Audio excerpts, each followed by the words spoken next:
안녕하세요. 하리신녀의 밤손님을 찾아와 주신 여러분 반갑습니다. 저는 대구에서 신령님을 모시고 있는 하리신녀입니다. 오늘은 대구에 살고 계시는 30대 여성분께서 보내주신 실화 사연이에요.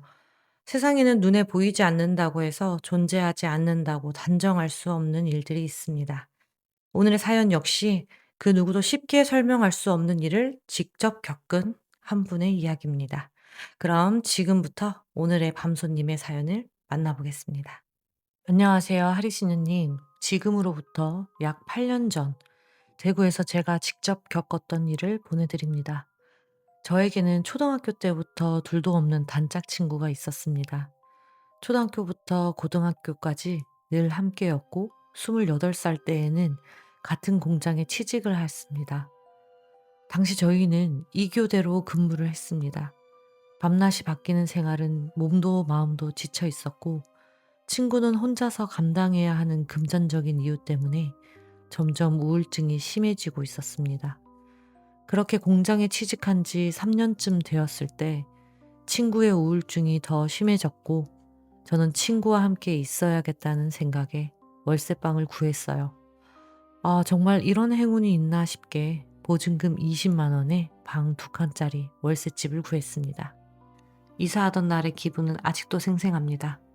친구는 우울했던 모습보다는 혼자가 아닌 둘이 지낸다는 생각에 기분이 좋아 보였어요. 이사 청소를 모두 끝낸 뒤 친구가 맥주나 한잔 할까라며 술도 잘 못하는 둘이었지만 그날만큼은 새로운 집을 축하하고 싶었어요. 냉장고에서 맥주 2캔을 꺼내 가볍게 잔을 부딪히고는 각자의 방에 들어가 잠을 청했습니다.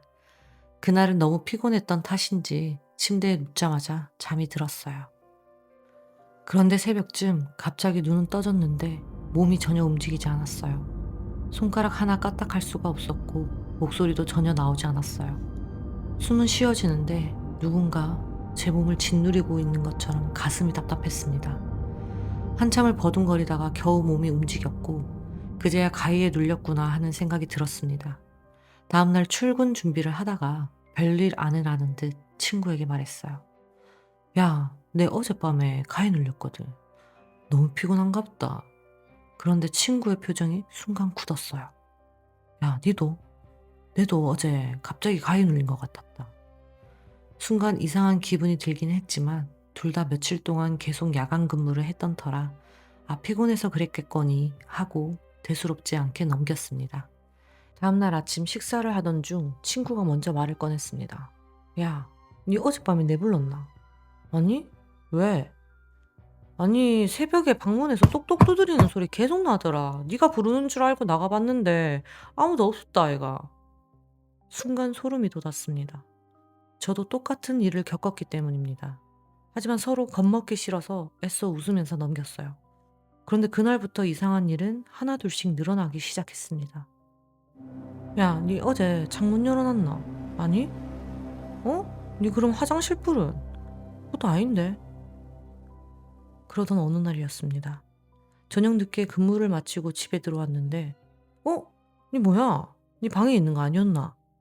뭔 소리 하노? 내 지금 들어왔는데. 야, 아까 네 방에서 말소리 들리길래 통화하는 줄 알았는데. 그 말을 듣는 순간 등골이 서늘해졌습니다. 친구는 거짓말을 하는 성격이 아니었어요. 무엇보다 친구 얼굴에는 장난을 치는 사람의 표정이 전혀 아니었습니다. 그날 이후에도 이상한 일은 계속됐습니다. 처음에는 단순한 우연이라고 생각했던 일들이 점점 늘어나기 시작했어요. 분명 퇴근하기 전 닫아놓고 나갔던 방문이 열려 있었고 화장실 불이 켜져 있는 날도 있었습니다. 서로가 그런 줄 알고 물어봤지만 둘 다 아니라는 대답뿐이었어요. 며칠 뒤에는 한밤중마다 천장에서 쿵 하는 소리가 들렸습니다. 처음에는 윗집에서 나는 생활소음이라고 생각을 했는데 이상한 건 그 소리가 꼭 새벽 2-3시쯤 일정한 시간에만 들린다는 것이었어요. 한 번 소리가 나면 한참 동안 조용하다가 또 한 번 쿵! 마치 누군가 무거운 물건을 바닥에 떨어뜨리는 것 같은 소리였습니다. 집주인에게 물어보니 윗집은 몇 달째 비어 있다는 말을 들었어요. 그 말을 듣고도 애써 신경 쓰지 않으려 했습니다. 그런데 어느 날 친구가 출근도 못할 정도로 겁에 질린 얼굴로 저를 기다리고 있었어요. 야, 나 이제 여기 더는 못 살겠어. 무슨 일이라고 묻자 친구는 한참 동안 말을 못했습니다. 그러더니 야, 내 어제 새벽에 화장실 가려고 문을 열었는데 거실 끝에 누가 벽을 보고 서 있는 거야. 처음에는 저인 줄 알았답니다. 그래서 제 이름을 불렀는데 아무 대답도 없었고 다시 방에 들어가 안경을 쓰고 나와보니 아무도 없었다는 거예요. 저는 친구가 너무 예민해진 거라고 달래봤지만 사실 저 역시 점점 이 집이 불편해지고 있었습니다. 그러던 중 같은 공장에서 일하시던 아주머니 한 분께 이 이야기를 털어놓았습니다. 그 아주머니는 저에게 야, 너거 거기 한번 가봐. 그 오래된 무당 하나 있는데 거 용하다 카대. 한번 가가 들어봐라. 며칠 뒤 쉬는 날 저와 친구는 그분을 찾아갔습니다. 그분은 저희가 어디에 사는지 무슨 일을 겪었는지 아무것도 묻지 않았어요.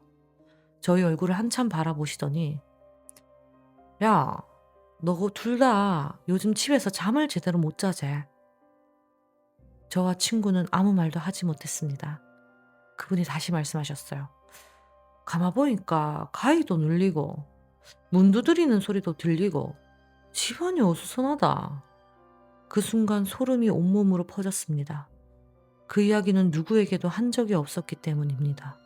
잠시 눈을 감고 계시던 그분은 한숨을 길게 내쉬더니 와, 야, 그 집 그냥 나온 집 아니다.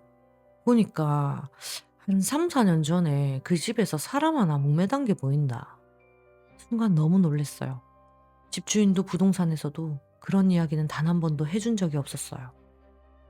이거 있잖아. 뭔가 좋지 않은 마음으로 세상 떠난 사람은 쉽게 자리 못 드는 경우가 있거든. 자살한 사람은 지 죽은 자리에 오래 남는다. 그 말을 듣는 순간 그동안 겪었던 모든 일들이 머릿속에서 하나씩 이어지기 시작했어요. 하지만 그때는 몰랐습니다. 그날 무당에게 다녀온 뒤로부터 오히려 더 무서운 일들이 시작될 줄은요. 친구는 퇴근해서 집에 오면 방문을 닫은 채 거의 나오질 않았고 밥도 제대로 먹지 않았습니다. 그리고 불과 며칠 사이에 살이 눈에 띄게 빠졌고 다크서클은 턱 밑까지 내려와 있었습니다. 야, 니 어디 아프나? 제가 몇 번이나 물어봤지만 친구는 괜찮다는 말만 반복했습니다. 그러던 어느 날 밤이었습니다. 잠결에 작은 흐느끼는 소리가 들렸습니다. 친구 방에서 들리는 울음소리였습니다. 걱정되는 마음에 방문을 두드렸어요. 야, 걔 안 나? 한참 뒤에야 친구가 문을 열었습니다. 그런데 친구 얼굴은 새하얗게 질려 있었고 눈은 퉁퉁 부어 있었습니다. 친구는 저를 보고는 야, 니 혹시 내 자고 있을 때 내 방에 들어온 적 있나? 아니, 왜? 아니, 며칠째 새벽마다 누가 내 방문을 열고 들어오는 것 같아가지고 침대 앞까지 오는 것 같은데 눈 뜨면 아무것도 없다. 저는 친구를 안심시키려고 또 가위나 꿈 때문일 거라고 말했습니다. 하지만 친구는 제 말을 끊으며 고개를 저었습니다. 아니다. 가위 눌리면 몸이 안 움직이잖아. 근데 나는 분명히 깨어 있었다니까. 그리고 누가 내 귀에서 뭔가 계속 숨 쉬는 소리가 들린다. 친구의 상태는 날이 갈수록 심해졌습니다. 그리고 어떻게든 붙잡고 있던 이 집을 떠나게 된 사건이 일어납니다. 방문이 아주 천천히 열리는 소리에 눈을 떴습니다. 그리고 아주 천천히 무언가가 문틈으로 얼굴을 내밀었습니다. 긴 머리카락이 얼굴을 전부 덮고 있었고 축 늘어진 머리카락 사이로 창백한 턱만 희미하게 보였습니다. 그 모습은 한참 동안 아무 말 없이 문 앞에 서 있었습니다. 순간 그 여자의 고개가 아주 천천히 들렸어요. 놀란 저는 황급히 방에 불을 켰습니다. 그 여자는 귀신이 아닌 제 친구였습니다. 하지만 친구의 얼굴은 창백했고 눈에는 초점이 없었습니다. 제가 이름을 불렀지만 아무런 대답도 없었어요. 순간 온몸에 소름이 돋았습니다. 분명 제 친구였지만 마치 다른 사람이 저를 바라보고 있는 것 같았어요.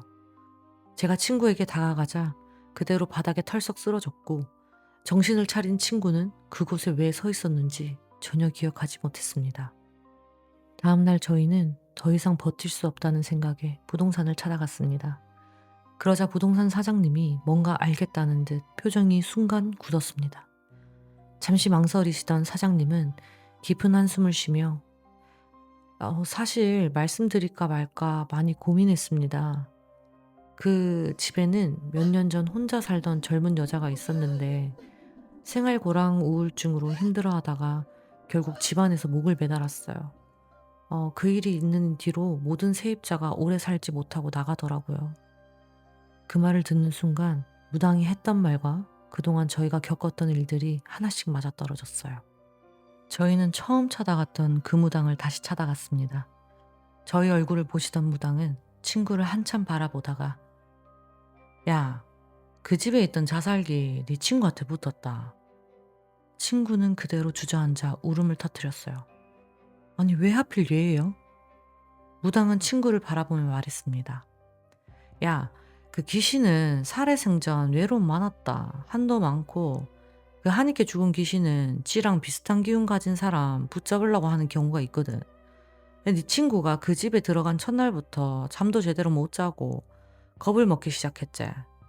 원래 두려움 크고 우울한 마음 커질수록 사람 기운도 약해진다.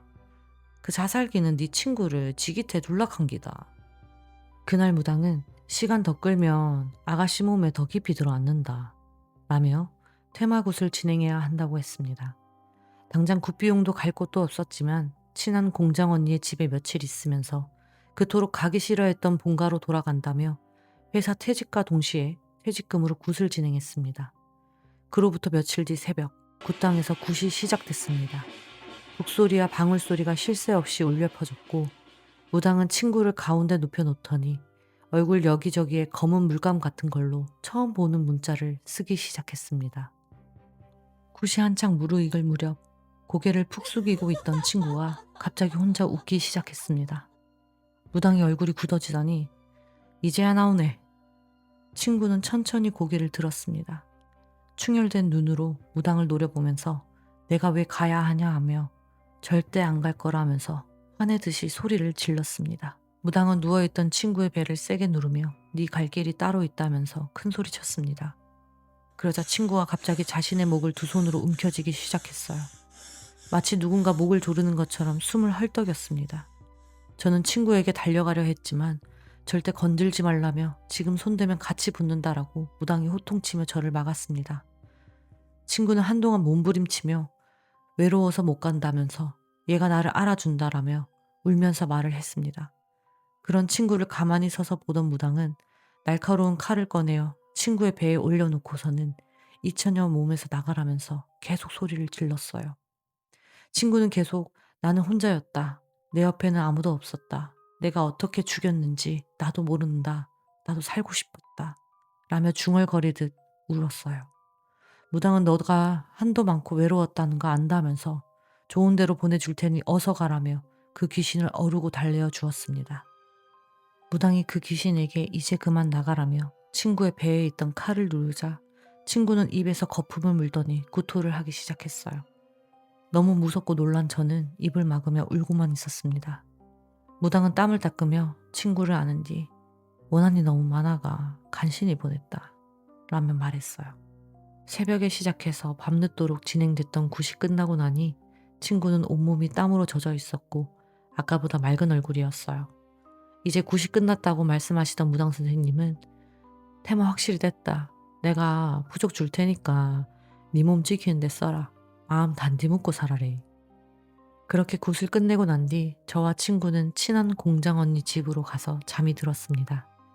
며칠 뒤 그 집 안으로 못 들어가겠다던 친구를 두고 저와 이삿짐 센터 아저씨 여럿이서 그 집을 정리했습니다. 굿을 하고 그 집을 나온 이후 친구는 거짓말처럼 변했습니다. 매일 밤 괴롭히던 가위도 더는 눌리지 않았고 잠결에 돌아다니는 일도 자신이 기억하지는 못하는 이상한 행동도 모두 사라졌다고 합니다. 그 뒤로 저희는 각자 집으로 돌아와 평범한 일상을 살아가고 있습니다. 정말 살면서 이런 일을 겪을 수 있나 싶은 생각이 들고 사실 그 일이 있고 난 뒤에는 진짜 귀신이라는 건 존재하는구나 라고 믿게 됐습니다. 다시는 겪고 싶지 않은 일이며 다른 분들도 이사갈 집이 너무 저렴하거나 이상한 느낌이 든다면 꼭 알아보고 가셔야 한다고 말씀드리고 싶습니다. 사연 읽어주셔서 감사합니다. 사연 잘 들으셨나요? 이 사연을 무속적인 관점에서 바라보면 사람이 스스로 생을 마감한 장소에는 그 사람이 마지막 순간까지 품고 있던 원망과 슬픔, 외로움 같은 감정이 강하게 남는 경우가 있습니다. 특히 죽음을 받아들이지 못하거나 자신이 죽었다는 사실조차 제대로 인식하지 못한 영가는 자신이 머물던 자리를 쉽게 떠나지도 못하기도 합니다. 사연 속 집에 있던 영가 역시 살아생전 극심한 생활고와 우울감, 외로움 속에서 세상을 떠났다고 했어요. 그렇기 때문에 자신과 비슷하게 마음이 약해져 있거나 깊은 외로움과 우울함을 품고 있던 친구분에게 더욱 강하게 이끌렸을 가능성이 있어 보여요. 귀신이 아무에게나 무작정 붙는다고 생각하시는 분들이 계신데, 무속에서는 사람의 기운이 심하게 약해져 있거나 두려움에 사로잡혀 있을 때 좋지 않은 기운이 파고들기 쉽다고 봅니다. 친구분이 방문 앞에 서 있던 일이나 뭐 자신이 한 행동을 전혀 기억하지 못했던 것도 이미 그 영가의 기운에 상당히 잠식된 상태였을 수 있을 거예요. 그리고 구슬하는 도중에 친구분의 입에서 나왔던 말들을 보면 그 영가는 누군가를 해치고 싶었다기보다는 자신을 이해해 줄 사람을 붙잡고 싶었던 것으로 보입니다. 하지만 아무리 안타까운 사연을 가진 영가라고 해도 살아있는 사람의 몸을 빌리고 그 사람의 삶을 무너뜨리려고 하는 것은 절대로 그대로 두어서는 안 된다고 봅니다. 저는 무당인지라 테마굿을 많이 봐왔어요. 사연 속 무당이 말한 것처럼 영가를 무조건 겁주고 몰아내는 것만이 능사는 아니에요. 때로는 그 존재가 왜 그 자리에 남게 됐는지, 어떤 한을 품고 있는지 알아주고 달래주는 과정도 분명하게 필요합니다. 그리고 그 영가를 천도하는 과정까지 진행하며 굿이 마무리가 돼요. 근데 요즘에는 자가빙이라고 하죠. 본인이 귀신을 만들어내거나 본인이 생각한 것이 진짜라고 믿어서 빙의된 사람처럼 행동하는 경우도 있습니다. 그래서 빙의에 대한 상담을 진행할 때는 정말 영가에 의한 빙의인지 자신이 만들어낸 허상인지 구별하고, 테마를 하셔야 되는 분은 굿당으로, 자가 빙의를 하신 분은 병원을 추천드리곤 합니다.